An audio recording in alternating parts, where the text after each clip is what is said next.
Oh, well, hello, welcome to the world of improvisation, either as a participant or as somebody who's just learning about it. Either way, this is a documentary. Well, the story, I don't know if we've got this on tape, the story before that, when we first started it off, the thought was that what we wanted to do was to show this wonderful tree of improv.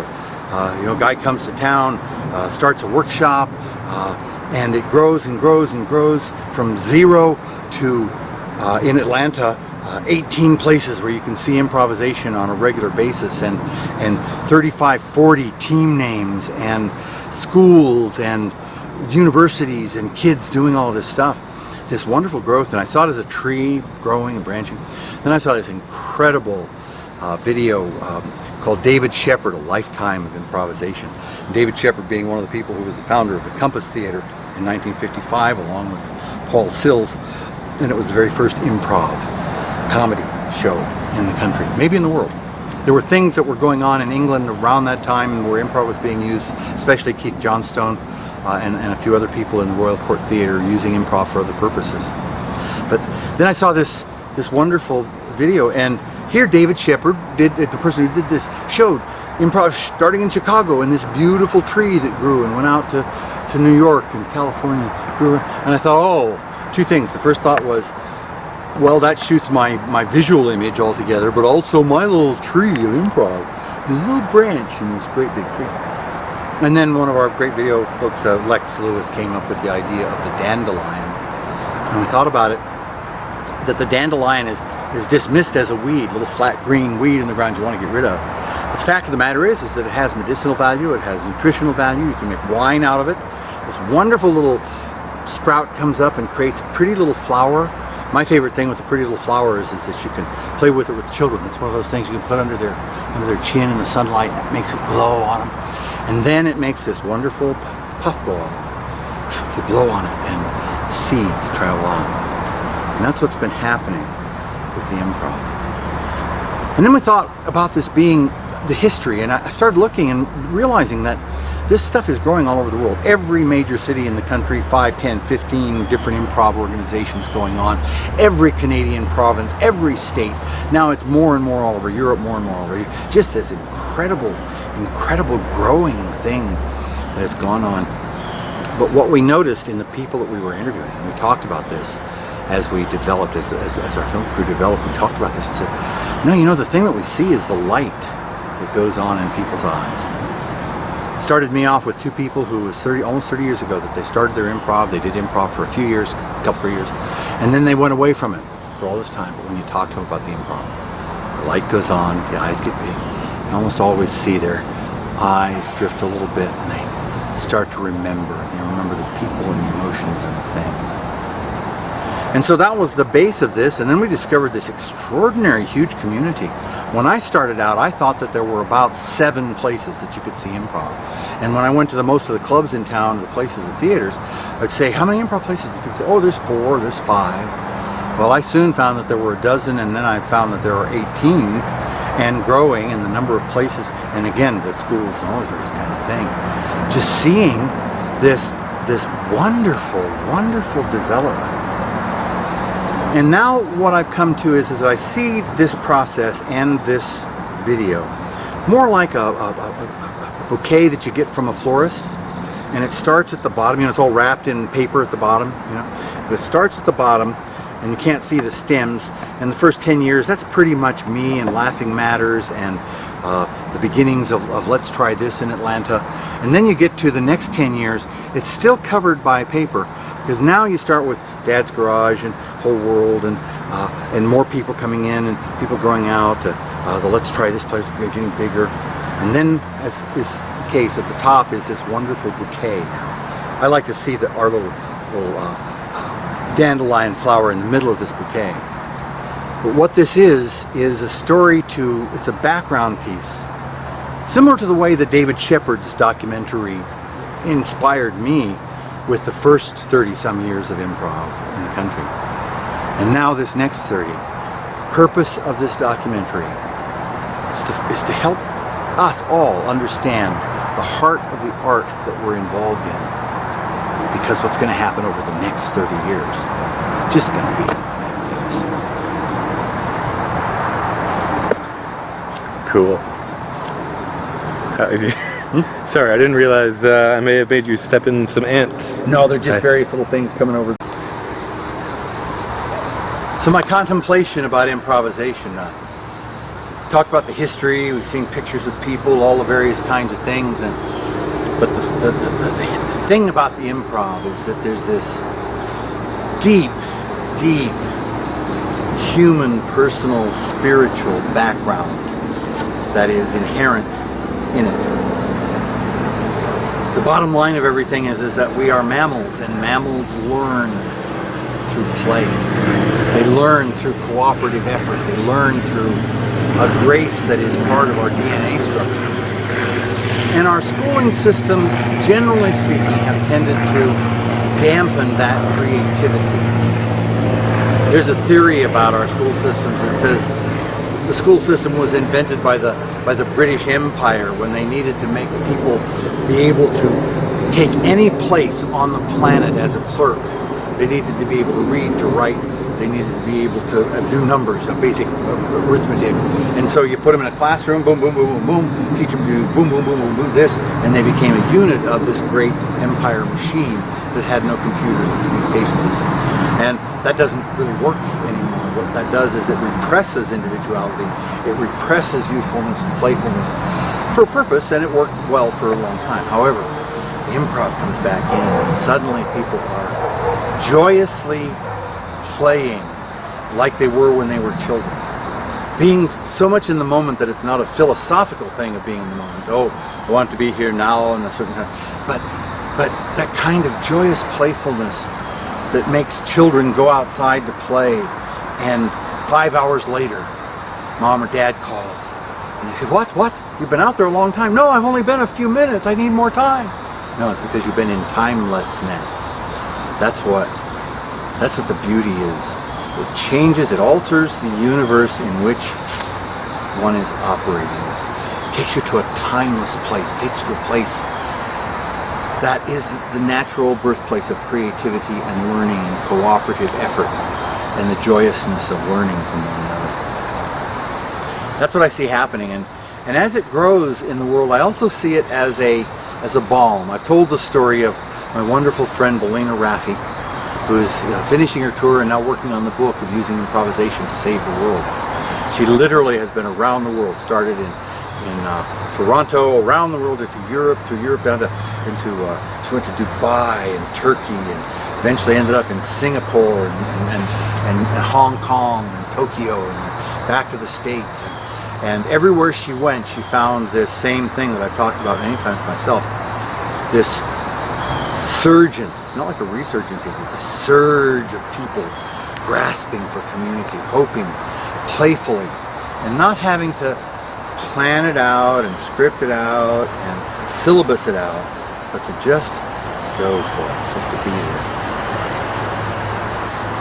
Comes this century and comes Viola Spolin, who from another kind of wonderful place. I talked about this in history, but she hit the streets of Chicago during the Depression and the WPA project, and I just see this picture of her carrying her Moliere and Shakespeare and getting to the streets of Chicago and finding out that the kids didn't study anymore. So what did she do? She began to say, well, okay, what do these plays have? They've got a king and a queen, they've got an antagonist, they've got oh wait. So she just started playing games. And it began this movement, and it was like slamming a seed into the earth so hard that it grew a tree immediately. Not just a little plant, but this boom. And that tree has expanded and expanded and expanded. It reaches somehow into the human soul. We've talked about this in the documentary before. We thought about this as a history story at first, but we discovered that the light that goes on. And I see that all the time. I was talking with Ed Morgan last week from Dad's Garage, and just asking, he said, improv, what do you think? He said, well, I don't know if it's all that stuff, but it sure changed my life. Changed how I think, changed how I act to people, changed how I feel about things. And this is the story that is told time and time and time again. And it's not mystical. It's not some cult thing where you go and have to believe something in order to do it. go play. Just go play. So there's a philosophical base to my improvisation. I've talked about one of them, I think, before in my 4 principles of the improv of being in the present moment, being truthful with yourself, truthful with another, and putting it out there for public view. But prior to that, prior to my getting into the improv, was my study in the art of Aikido, defensive martial art, no hitting, kicking, or breaking in it. It's a world peace movement, actually. Its whole purpose is to understand, the man who developed it was called Sensei, and his understanding was that there's a single life form on the planet. So if there's conflict going on, if somebody's attacking, they're attacking themselves, and they've forgotten this connection. And the purpose of the Aikido is to use certain techniques and disciplines and philosophies and ideas and ways of doing things that will ultimately allow you to see the other person's viewpoint and help them change back. And the way it works is that if somebody tries to hit me, I can let them go past. If somebody tries to grab me, I can turn out of it. If they come back at me again, I can actually take some control of them. I can cause pain without breaking things. I can put them on the ground if I have to, and I can hold them down in a way if I need to until people come to help. But usually the idea of what happens is somebody attacks, you do this process that I'm going to talk more about, they attack again, you do another level, again you do another. Hopefully what happens is at some point there, they go, oh, what am I doing? I'm so sorry. And they come back to being part of the life force and the life form that's there. But over the years I began to understand, as I got further and further into the improv, one of the baseline rules of the improv is to accept an offer. It's often talked about as yes and. It's talked about taking an offer, receiving it, adding to it, and giving an offer back, which is received and added to. This is what Aikido does. Normally when we're attacked by, whether it's physically or verbally or emotionally, our tendency is either to run away from it or to fight back with it. Whereas in Aikido what it says is open to it, accept what is there. Know that you're operating on a higher level of discipline, that you're operating on a higher plane of understanding. You're being part of that whole life force. And accept it. Move into it. Embrace it. With the purpose of seeing the other person's viewpoint so that you can then direct them to your viewpoint. And if you need to, make them fall down until they can get up and try again. This is exactly what the improv is about. Somebody gives an offer in the improv, hey, here we are on Mars. And someone says, no, Mars doesn't have enough air. Well, kids don't do that. What they'll do is they'll say, yeah, we're on Mars, and look, Mars just changed to Venus. Ah, yes, yes, yes, go with it. Flow with it, keep adding. Keep yourself in that current moment, which is the only moment. It's the only moment that exists in the world. It's the only time that we have is this perception. It's so funny to have something on videotape because you're going to be looking at this in the moment, but I'm doing it in my moment. So this wonderful thing happens, and then the techniques all have to do again with building a scenario, building a relationship, not defeating an enemy, not running away from an enemy, but including the enemy in community and engaging in their viewpoint and taking both of your viewpoints to create a third viewpoint. What is the improv but that? It's the stuff that works. I watch people change before my eyes. Time and time and time again. I tell a story about Tommy Fudge. 29 years now, almost 30 years into improv. One of the most influential improv people, certainly in Atlanta, the Southeast, maybe in the country. Influential in terms of the way this stuff works. And I watched him not long ago with another wonderful player, Sarah Oakes, at Dad's Garage. I looked and I watched the two of them play together, and I watched Tommy grow before my eyes. And I started watching him grow myself 29 years ago. I watched him all these years later, still developing, still growing. What is that but the human condition? What is that but the way in which we have survived in a world with... There's a book out there called Claw and Tooth and Blood or something like that. It's about how did humans live? Not being the fastest animal, not having claw, not having tooth. Not being the biggest or the strongest, but they lived up against some pretty dynamic animals. Saber-toothed tigers, for crying out loud, we're on the earth with it. How do we do that against that kind of, well, through this same kind of process of watching, observing, changing, learning, cooperating, working together, doing it joyfully and joyously and playfully. Being too serious about it, you become armies marching in lockstep. Short of that, you become people playing and laughing and joy together. I truly believe that improvisation as a movement, it's both in theater and in what is called applied improvisation. It's part of a world movement in the advancement of human consciousness. It's not the only one by any means. It's the one that I think takes less material and is more fun and you can get into it faster. My personal theory is that there may be 25, 30 real guidelines to improv, things that you really, once you get these, you're just like a real expert at it. And people have different things. Almost everybody agrees you have to be in the moment. Almost everybody agrees you have to be in a yes kind of attitude. But after that, gosh, everybody has their own thing and their own way of doing this. My feeling is that if you have those two and any three more, so you have 5 basic principles of how to play improv with other people. You can play with other people. You can just get on a stage and go there and do that. And the thing that's cool is your 5 and my 5 don't have to be the same. By the time you got 10 of them, you're a pretty good player. By the time you got 15 of them, you're a veteran. And it could be that you and I are veterans and we only have 2 of those in common and the rest of ours are different.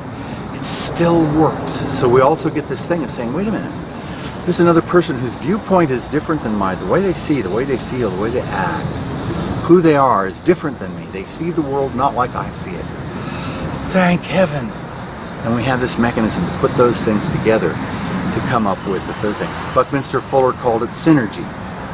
Sum of the parts. The whole is greater than the sum of the parts. It really is true. And that's what happens. You see that on the stage. And the audience sees that. And when the improv gets up a level, at first it's games and fun and playfulness, and we get amazement, we see talent, we see failure, we see success, we see failure turned into success because failure is not an event, it's just something that happens. Then you learn from it and others use it. Oh, it's beautiful, that's so happy.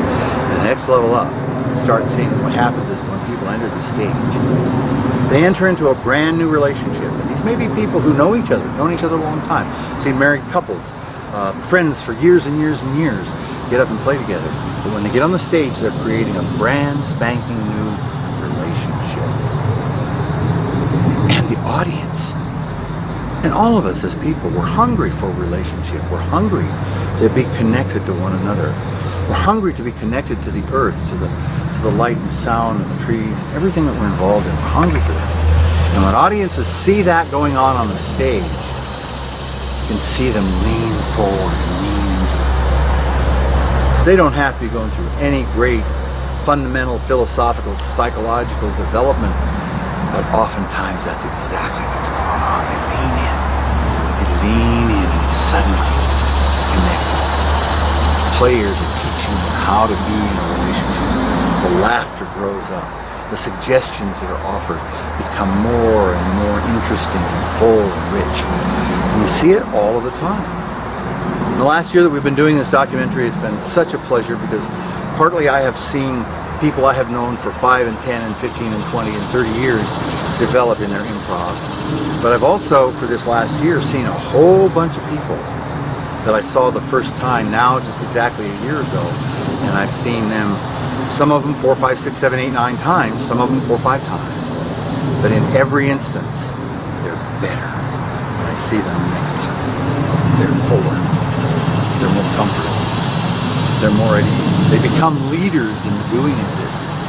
You see them also almost on the stage. You can see it's one of the things I see happening. You'll see a player who's maybe newer or entering in some area that is difficult or new to them. And you'll see it's almost like an elder sister coming over and saying, come this way.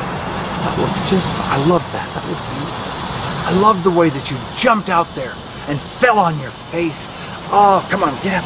And because falling on your face is going to be the basis of the next scene, and your failure's not your failure, it's a seed, as are all of these things in the improv.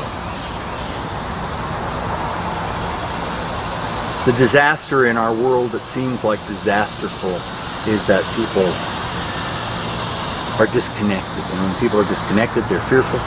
And when they're fearful, they get mean and angry and tough. They start doing lockstep stuff, lockstep things.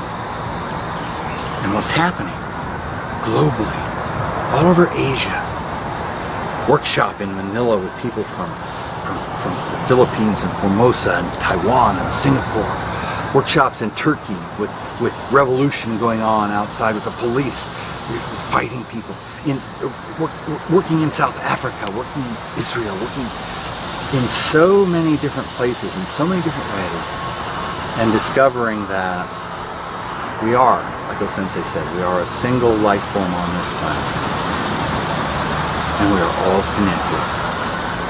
And the cool part of that is it's like having eyes in the back of your head. You got somebody else. Even Matthew, standing behind the camera right now, sees a different world than I see. And I see a different world than he sees. And it makes us both safer, because I can see what's coming where he can't, and he just that alone. And the magic of it is we can both turn our heads, look the same way, and see the same thing. But it's like having two eyes. The two of us looking at the same thing is like having two eyes. That's what gives us perspective. So even though we're looking at the same thing, you're looking with your eye being here, my eye being here, and we have perspective that I can't get from one eye. I just can't get it. And if the one eye is spelled with an I and it's me, I have no perspective. And that's what the improv is doing. And it's teaching this, I've used this term before, it's teaching all of this information in a way that can't be taught by PowerPoint. Can't be taught in a book. You have to get up there. This is what Keith Johnstone's almost first principle. Get up and play. Get up and move. The more you think about it, the more you're in the past, the more you're fearful of the future, but the more you just get in it and play. You don't see kids in the playground and a ladder going up to the slide and having them go, unless they're really been beat up badly, going, oh, I don't know, that's pretty high up there. I don't know if I want to go up that ladder. Who knows what will happen next? I might fall down. Well, the kids are playing. Boom, down they go up and down. I have to share a story. When I was young, I had this beautiful dog. Penny was a toy Doberman pincer, docked tail and all. School across the street, and there was literally a tall, old-fashioned slide, long ladder up and a slide down. And we were out there, a bunch of us in the playground. It was during summer, and got in front of the ladder, and going up the ladder. Pretty soon, Penny was in line, and she just climbed up the ladder and went down the slide. We all thought it was a great thing, until she went back around and got in line again. And she just became, my mom came over one day and watched this, was fascinated that this dog was right in there. Well, playfulness is a mammalian thing. It's a thing that mammals do. Birds do it. Lizards do it. Animals we learn through a joyous playfulness. Oh yeah, I was just going to say, let's just step to the side one more time. The sun is, of course, as it tends to do, moving. And well, you might want to dab as well. Oh, okay.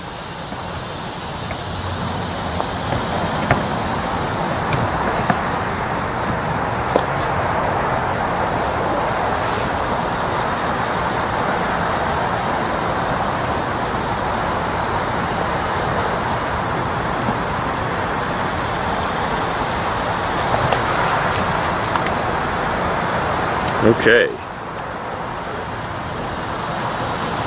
And of course, now in the world we're seeing this wonderful advancement of applied improvisation, people using improvisation to work with autistic children, to work with Alzheimer's patients. One of the greatest things, just recently this came out, the pattern for working with people with Alzheimer's has pretty much been trying to keep them in reality as long as we can. No, Mom, I'm your daughter, I'm not your sister. No, Mom, it's 3 a.m. It's not time to get up for breakfast. No, Dad, no, Mom, no. And somebody was an improviser and just decided one of the principles that's out there is to enter the reality. Somebody makes a suggestion, that's part of saying yes, and. You enter into their reality.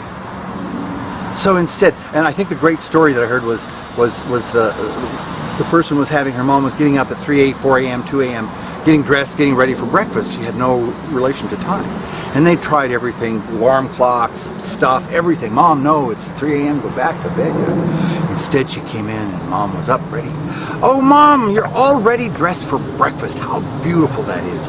It's just ready, and what do you want for breakfast? You want some ham and eggs, and oh yeah, and that toast, and some of that tea that you like? Yes. And now Mom is just all excited because somebody's right with her, sharing her reality, and then shifting it around and saying, oh wow, man, that was such a good breakfast, Mom, and I think it's probably time. You know, it really wasn't breakfast, it was dinner. Remember that? It was dinner, and now it's time for bed.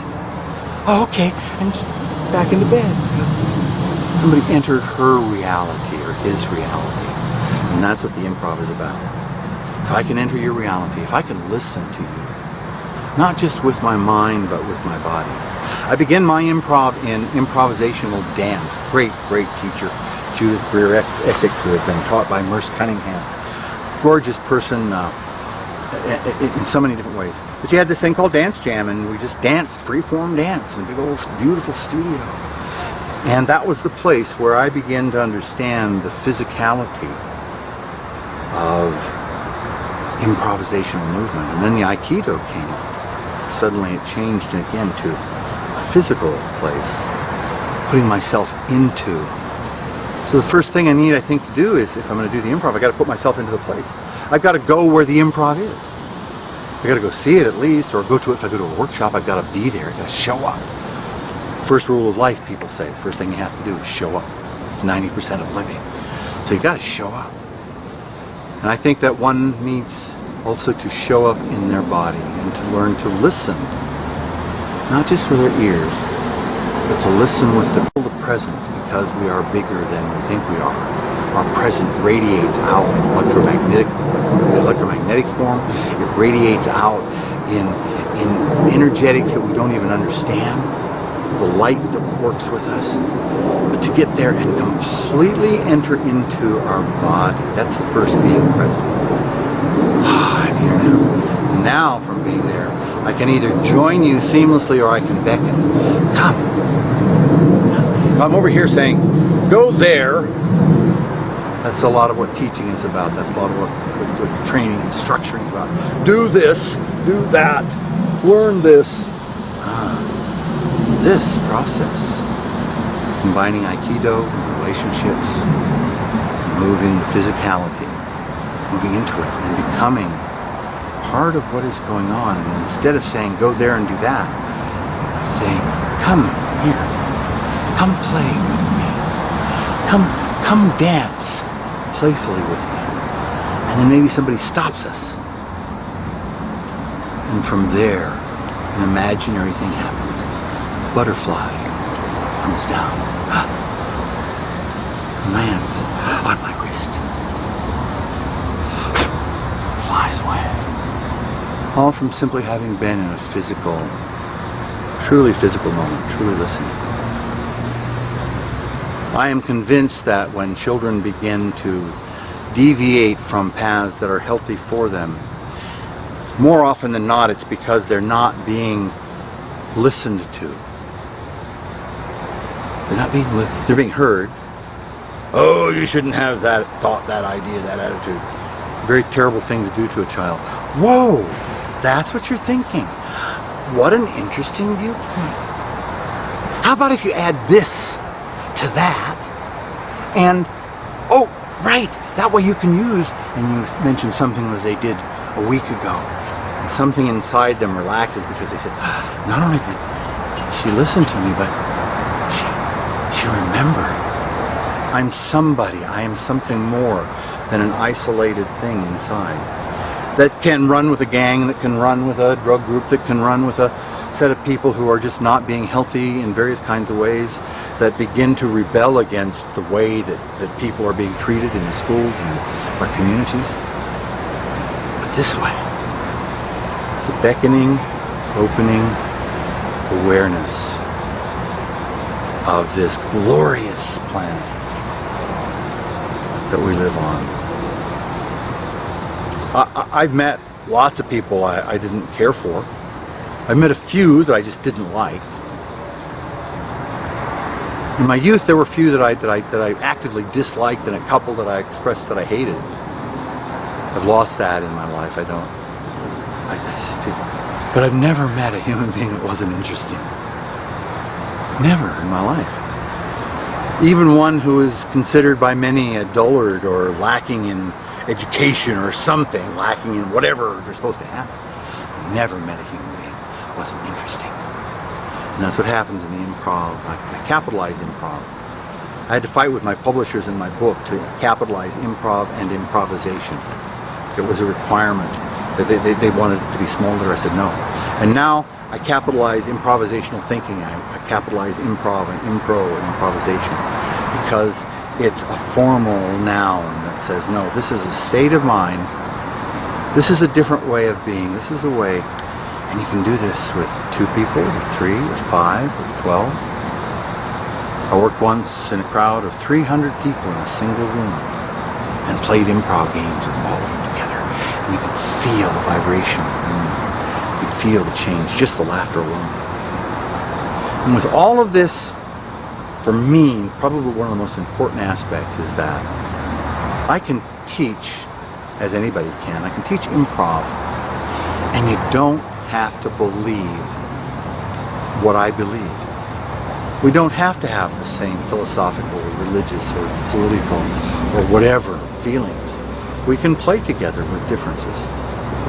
It's that wonderful thing that we are one single life form that expresses itself at this time in 7 billion absolutely unique individuals. Each one a potential partner of fascination, of listening, of understanding, and learning more about ourselves.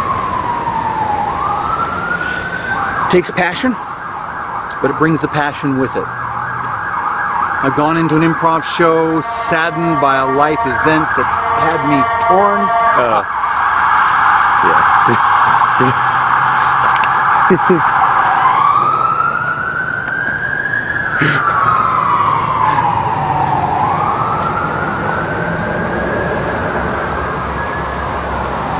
Gone to an improv show saddened by an event that's just torn me up. I've gone in and 2 hours of laughter.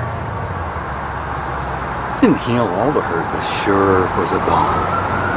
It was a balm, it was a healing mechanism that's involved in it. Workout, exercise, come out, finish the day tired, you've done a thing.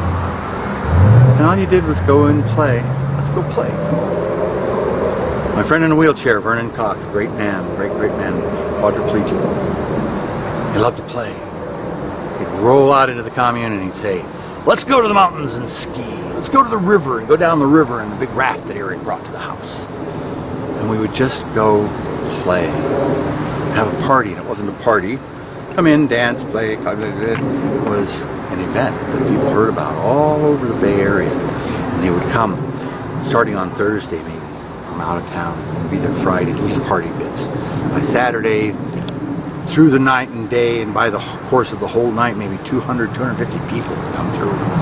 Sunday would settle down more. By Monday, there were a few left. And that was a party, Thursday to Sunday. All engaged in simple playfulness. And the purpose of it all was human advancement. Improvisation with that capital I, improvisation with that capital all of us, that capital you and me together, is a healing communication mechanism that is spreading across the earth at an amazing, amazing pace. I'm running into kids, I say kids who are now 23, 25, 28, and they say, oh yeah, my first improv class was when I was 16. Improv schools going on, at least 3 or 4 schools in Atlanta, teams in Atlanta, teaching kids, little ones, all the way up. Kids learning improv, and I've worked with kids myself. Watch them learn when they're 5 and 7 and 9 and 12, 14. If you don't get them by the time they're sort of 14 and 15, sometimes it can be really hard to break through because they've already been either patterned for the culture or patterned for their group, which is part of the cultural pattern. But even that you can break through. Even that I've seen done, I've been able to do. So for this portion of what whether this makes it into the documentary or not, this is what I'm dealing with and feeling and understanding. of 30, coming up 35 years, in a form of human communication simply called improvisation. And I see it change people, I've seen it change communities, I've seen it change organizations and businesses, and I'm seeing it change the world that we live in. And that's why we celebrate improvisation. And in Atlanta, the last 30 years, wonderful, beautiful, beautiful story. But the next 30 years is magnificence. This is where we turn the little flower into a bouquet, and bouquet is turned into a verdant rainforest and plain of flowers, and a different way of people operating and being with one another. I think that may be all I have to say. Well, somehow I doubt that.